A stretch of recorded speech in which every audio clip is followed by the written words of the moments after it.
la verdad fue una gran experiencia. Yo nunca en mi vida he dado una clase a gente tan preparada y tan buena.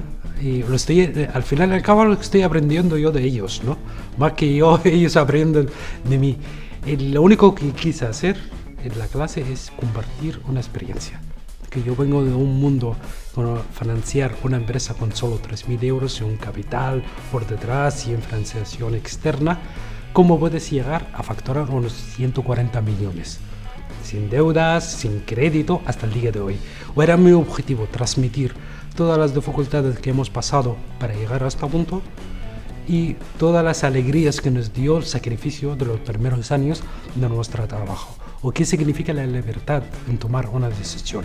Son compartir una experiencia y cada uno reflexiona y puede llevar algo nuevo que no lo puede encontrar en un libro o un manual de creación de empresas.